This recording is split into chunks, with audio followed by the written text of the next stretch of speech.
பாமகவில் ராமதாஸ் அன்புமணி இடையே கருத்து வேறுபாடு தொடரும் நிலையில் கட்சி நிர்வாகிகளுடன் அன்புமணி ராமதாஸ் முக்கிய ஆலோசனையில் ஈடுபட்டுள்ளார்.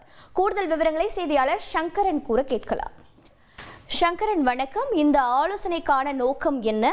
இது சட்டப்பேரவை தேர்தலை நோக்கிய ஆலோசனையா, இருவருக்கும் ஏற்பட்டுள்ள மோதல் குறித்தான ஆலோசனையா? வணக்கம். அடுத்த ஆண்டு நடைபெற இருக்கக்கூடிய சட்டப்பேரவை தேர்தலுக்கு அனைத்து அரசியல் கட்சிகளுமே தயாராகி வருகின்றன. திமுக, அதிமுக உட்பட அனைத்து கட்சிகளுமே அதற்கான முன்னேற்பாடுகளில் இறங்கி இருக்கின்றன. இதில் பாமகவும் தேர்தலை சந்திப்பதற்கு தீவிரமாக தயாராகி வருகிறது. அதற்கான ஏற்பாடுகளும் நடைபெற்று வருகின்றன.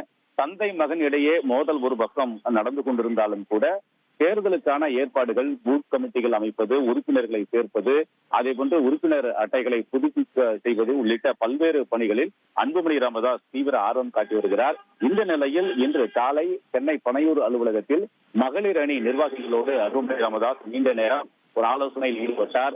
கட்சி வரக்கூடிய தேர்தலில் மகளிர் அணியுடைய பங்களிப்பு எப்படி இருக்க வேண்டும், அவர்களுடைய செயல்பாடுகள் எப்படி இருக்க வேண்டும் என்பது குறித்தெல்லாம் அவர் மகளிர் அணி நிர்வாகிகளுக்கு ஆலோசனைகளை வழங்கினார். இதைத் தொடர்ந்து பிற்பகலில் வழக்கறிஞர் அணியோடு அவர் ஆலோசனை மேற்கொண்டிருக்கிறார்.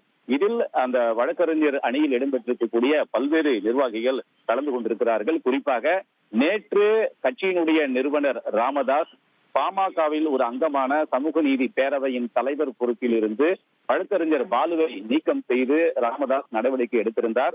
தற்போது அந்த அமைப்பில் இருந்து நீக்கம் செய்யப்பட்ட வழக்கறிஞர் பாலுவும் இந்த வழக்கறிஞர் அணி கூட்டத்தில் பங்கேற்றிருக்கிறார் என்பது குறிப்பிடத்தக்கது.